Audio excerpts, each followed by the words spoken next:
Hey guys, I'm Travis, I'm Tommy. It's Theo. and we're here to talk to you about your senior classes. Most of you already know your counselor, but if you don't, here they are.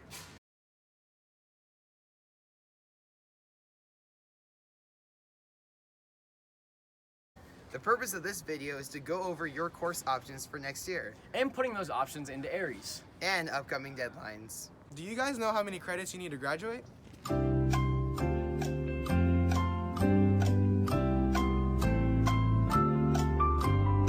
Yeah, that's right. You need 230 class credits to graduate high school, and you need at least C's or above to go to a four-year college, and at least D's or above to graduate high school. Please note that there are differences in A to G and graduation requirements. Yeah, so you need 2 years of language, 3 years of math, and 2 years of lab science to meet all of those A through G requirements.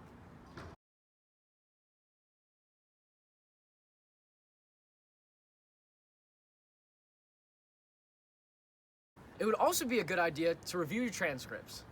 If you see you have D's and F's or are missing an A through G course, make sure to talk about this with your counselors during your upcoming one-on-one meeting.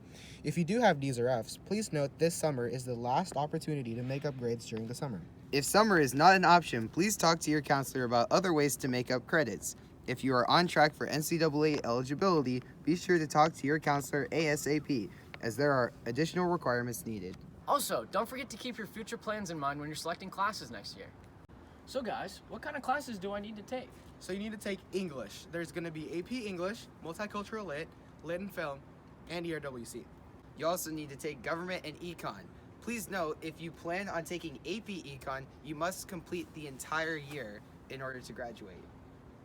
Also make sure that you've signed up for your arts and vocational classes, and if not, please take one next year. If you are not sure if you're meeting those requirements, check your transcripts or your graduation status on Aries. Keep in mind that you need to sign up for a minimum of 5 classes even if you have enough credits. Students taking ROP classes off campus will also need to sign up for at least 3 classes here.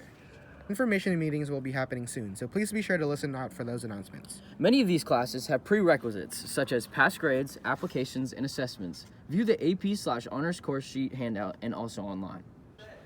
So, how many AP and honors classes should you take? Consider the number of hours you're going to spend on homework and studying for these AP courses. If you want more information, talk to your counselor. For the next part of the presentation, we will go over the actual course selection process and deadlines. Students must turn in their forms and sign in their classes on Aries no later than February 14th.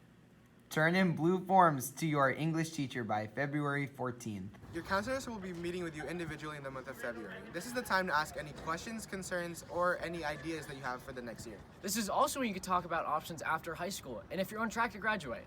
Note that the classes that you pick are not guaranteed. Counselors will do their best to give you your first choice, but due to the master schedule, it may not always be possible. Therefore, you should choose 2 backups for the classes that you choose. Also, just remember that AP classes can only be chosen in your first choice. Select classes that you're going to be in the entire year. Course descriptions can be located in the program planning guide, which can be found on the school website. Don't forget about the add or drop policy. Changes can only be made under special circumstances. Changes are not allowed for period and or teacher preferences. Again, see your counselor if you have any additional questions. When filling out your sheets, make sure to clearly write your last name, first name, student ID, and counselor name clearly. If you are in a pathway or are interested in being one, please indicate this by circling the pathway of your choice. It is not guaranteed. You will now list your course requests for next year. Course options are on the back of the page. Please remember to list 2 additional backups and that AP courses can be only listed as your first choice. If you do not have one, see instructions on the CVHS website. You'll need a verification code. See your house secretary. Go to Student Info, select Course Request Entry.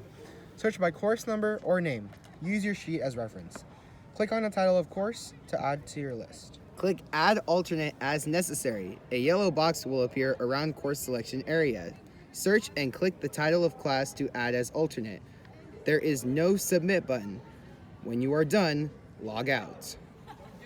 Government and Econ will already be listed for you in Aries. If you want AP Econ, make sure you delete regular Econ and then add AP Econ. And remember, Econ of Business is for CT classes only. If you want to take a semester-long course for a full year, make sure to enter it twice online. Enter alternatives next to your elective courses. If you guys have any additional questions, counselors will be holding an open Trojan time tomorrow, January 29th at the library. Just be sure to select your counselor under offerings. Check out the resources on the school website to view podcasts and various departments and pathways. Coming from two seniors, we want to wish you the best of luck next year, and we know that you will do great. Just be aware of what classes you need to take in order to graduate and to get into college next year. Oh, and a piece of advice, college apps, start them early.